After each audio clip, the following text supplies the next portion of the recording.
in tonight's video, I'm going to talk about my beautiful daughter here, Chloe, and her struggle in life with what's called PHELAN syndrome. So she got diagnosed with PHELAN syndrome when she was almost 3, so 2 years ago this July. That was when she received her formal diagnosis. Chloe was born in Cebu, in the Philippines, in 2014, and she sort of had pretty much of a typical life. That she was a happy kid. She met all the typical milestones, been smiling at us, looking at us, and crawling at 6 months, and then 12 months. That's before 12 months she was walking, crawling upstairs, doing all those sorts of things that your typical child would do.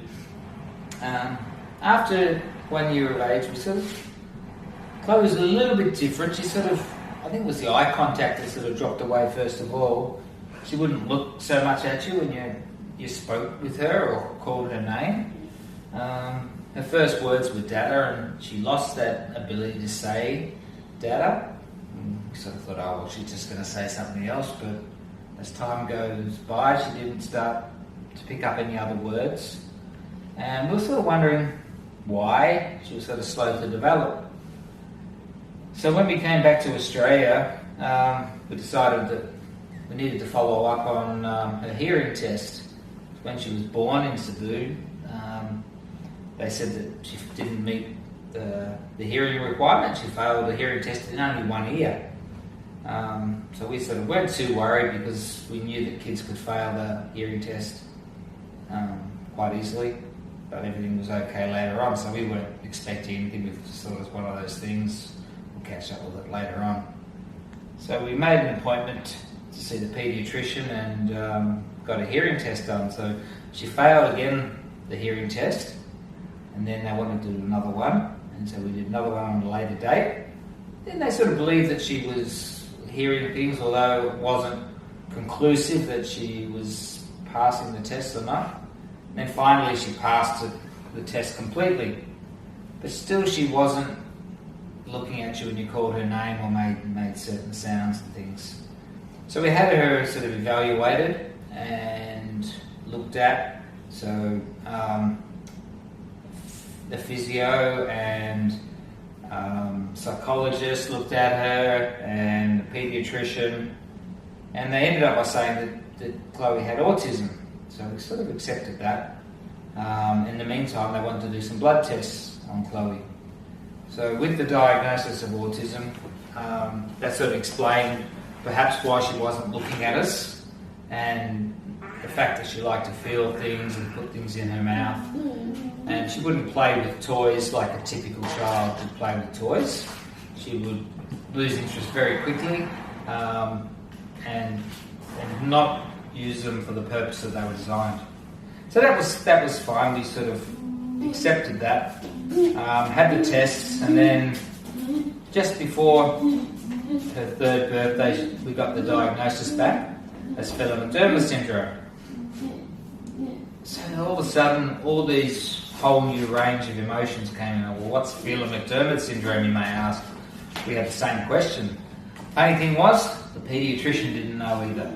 So here they had this chart printed out straight off like the internet or a medical dictionary explaining what PHELAN syndrome was and what it would mean for us and for Chloe.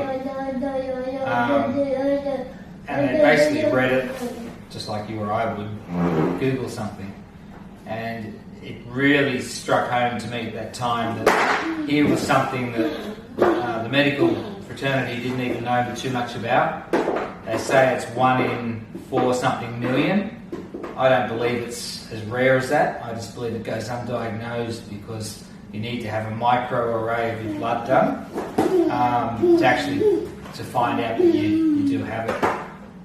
So it's a genetic disorder, and part of one of her chromosomes, which makes up our DNA, is missing. So it's chromosome 22q13, and there's a piece missing out of that gene. So for Chloe, it means at this stage she's non-verbal. So she can make lots of sounds. You might be able to hear her in the video in the background now. They're playing, making lots of sounds and noise. She has a sleep disorder, so she doesn't sleep good at night time, so we're up at night tonight. I think it's after 11:30 now, and she's not looking like sleeping anytime soon. I got 3 hours sleep last night, had to go to work, and I'm not sure what's in store tonight, so we'll see what happens. So she also has a high pain threshold, as do many of the people diagnosed with PHELAN syndrome. So she can turn on a bath or a shower and turn on to the hot water and be under that hot water and not react as you and I would. She can touch a hot kettle, and where you or I might touch it and go really quickly, she'll go put her hand on it and might hold it for 5-10 seconds and go and take her hand out, and potentially she could burn herself in that period. So we have to make sure that she can't access anything where she can hurt herself. She doesn't have any concept of fear, so you can throw her in the air. She doesn't react or get scared. She's run along the ground and then got to a set of stairs and just launched herself up the stairs and tumbled down a whole flight. And she's cut her chin open about 4 or 5 times and had that sort of glued up and stitched up and got a few scars under there from that. But she won't cry, she just sort of brushes it off and gets back up. She's upset by it and gives a bit of a hug and a cuddle, and away she goes. Part of the syndrome also, she's incontinent, she has a few stomach problems, she sometimes can get constipated, sometimes can defecate a lot, as in numerous times during the day, and she likes the sensory sensations of touching it, so she can put her hands in her nappy. So we have a onesie that she will wear under her clothes in cold weather, or as her main clothing if it's a hot day, and she looks like a big baby, but she's like 5 in August. She's very strong as well, so she can grab onto the door handles and she'll pull herself up and lift her legs up off the ground. You'll see in the video that she can climb up onto her high chair when she had one. She'll get herself out, extricate herself out of tight spots. So if you're in a car seat with a safety belt on, she can move her arms and shoulders out of them very easy because of her hypotonia, which is low muscle tone and flexible joints. She can just get herself out, which brings a whole lot of problems for itself. She will go to anybody. She's not scared of anybody. She'll walk down the street and she'll just run off. She'll go where she wants to go. If she was given the opportunity, she would just walk out the front door. So we've got a barricade over there, and over there, and that's designed to slow her down a little bit, to stop her getting to the door. It gives us time to react and stop her walking out the front door. If she got out the door, she would just walk wherever she could, and she wouldn't even give us or anybody a thought. And I don't know what would happen eventually. I'd hate to think, and that it scares us quite a bit as to what would happen with Chloe if she got loose. So growing up, that's going to be a bit of a challenge for us, along with the sleep and the issues that come with her. So we're also prone to seizures. Now, I don't know whether Chloe's ever had any seizures or not. One time I've seen some bubbles come out of her mouth while she's been sleeping. She's had some sleeping tests done, and they didn't show any sign of seizure activity on that occasion. Although I still think there's something going on there, but I can't put my finger on it at this point in time, so we're just hopeful that she doesn't get any seizures as a result of that. Although a lot of the children do, and they might get them later on. She's due to start school next year. We took her down to a kindergarten the other day, and even while I was there, they had some activity equipment on the table, and straight away something goes into her mouth because she's sensory, likes to feel and touch, and it was a thumbtack. and she put that in her mouth, and I had to try and get it out really quickly. She swallowed a battery once before, and I think one of the photos will show you that, and had an x-ray, and she had to wait till she passed that out. They were quite prepared to leave that there inside her until it came out of its own accord. And other things she has swallowed that we know that have been missing because we haven't been able to find them, and they've come out later on, so it's never ending. Keeps us on our toes, but we love Chloe very much.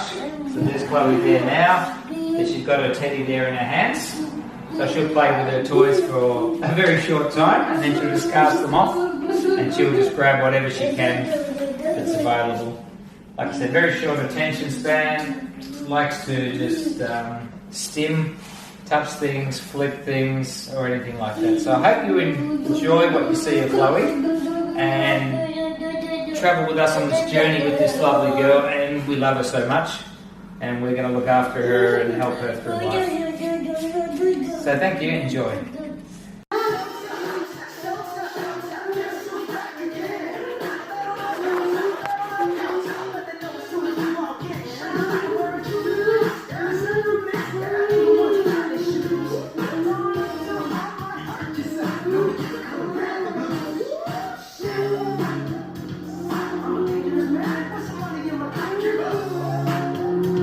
Is that yummy?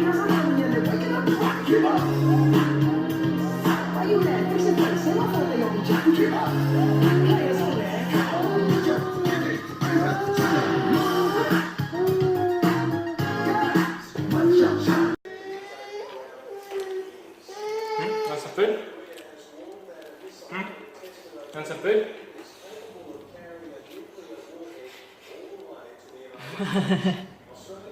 Some potato? That's some potato. You want some? Want some potato, my love? Nope. Oh, the green one, no, the green. You want the green one? Hey? You want the green one? You want the green one? No. Okay. Alright.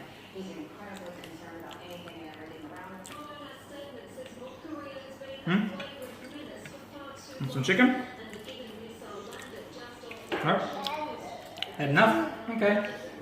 Kiss Chloe. Oh, that's very sweet. Kiss Kaden. Kiss Chloe. Kiss now, YouTube.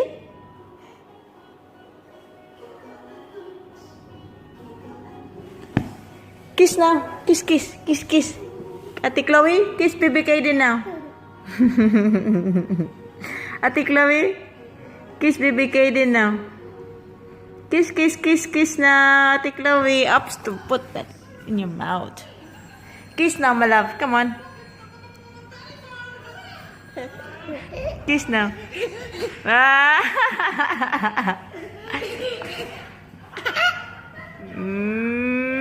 That's very sweet, you two. Kiss now, baby. Kiss now. Kiss now, Ate Chloe. Big kiss now for baby Kaden, Ate Chloe. Put this down. Kiss now. Hey.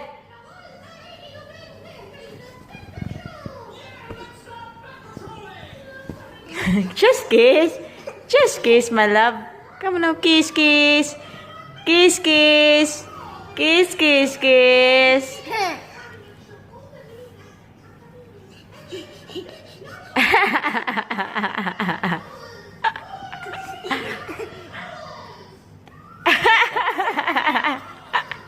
He can't breathe. Hello, Kaden. Hello. Hello, Chloe.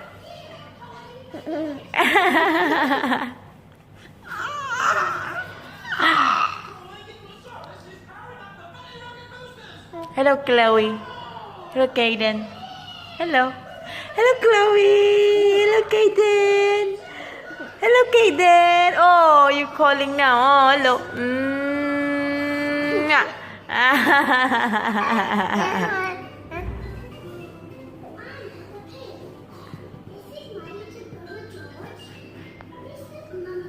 Kiss now. Kiss, kiss, kiss. Kiss, kiss, kiss now, baby Chloe. Hello, Kaden. Hello. Hello. Hello. Hello, Kaden.